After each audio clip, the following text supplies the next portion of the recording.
उत्तराखंड के नैनीताल में हाल में संपन्न पहला साहित्य महोत्सव देश में होने वाले बड़े साहित्य महोत्सवों में शुमार हो गया है। महोत्सव के दौरान खूबसूरत पहाड़ों के बीच साहित्य के प्रति जुनून साफ झलक रहा था।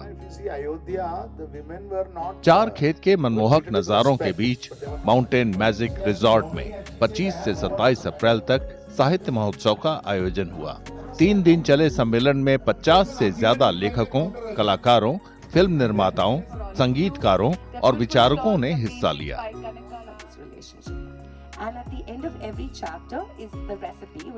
I have been really passionate about books, poetry, and Nainital is where I live, and I thought let me just put something together.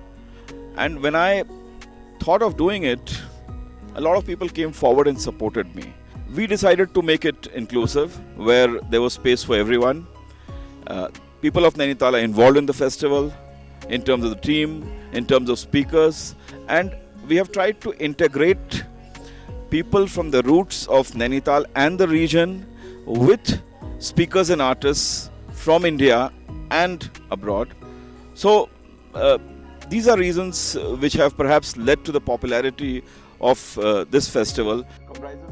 Pakistan में भारत के पूर्व उच्चायुक्त TCA राघवन, प्रसिद्ध लेखक आनंद Neelakantan, travel blogger Shehnaaz treasury, प्रसिद्ध इतिहासकार पुष्पेश पंत उन लेखकों में शामिल थे जिन्होंने अपने विचारों से दर्शकों को मंत्रमुग्ध कर दिया।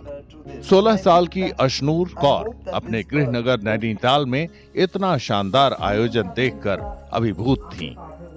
I find it quite interesting. Growing up in Nainital, I find it inspiring for young readers like me, and to have such a big festival in my city, my town, it has been really interesting and really adventurous for me because there are a lot of stalls here, meeting new authors. It has been quite a journey for me and I've really enjoyed it.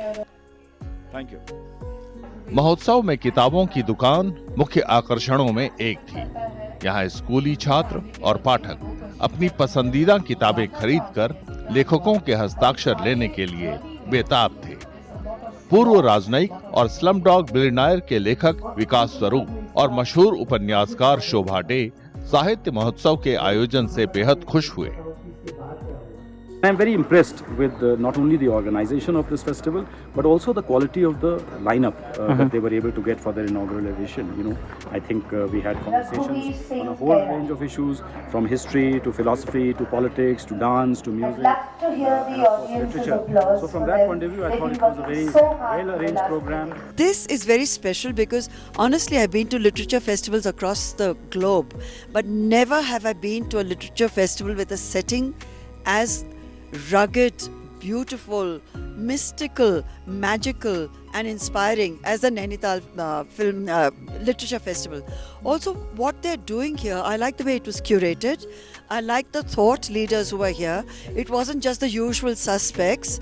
It was very representative of different points of view, different kinds of writing. महोत्सव में साहित्यिक सत्रों के अलावा आकर्षक नृत्य संगीत, स्थानीय शिल्प और पाक कला पर आधारित जीवंत बाजार भी शामिल थे। अगर आप ये वीडियो YouTube पर देख रहे हैं तो हमारे चैनल को सब्सक्राइब करें और बेल आइकन को दबाना ना भूलें। अगर आप Facebook पर ये वीडियो देख रहे हैं तो हमारे पेज को लाइक करें।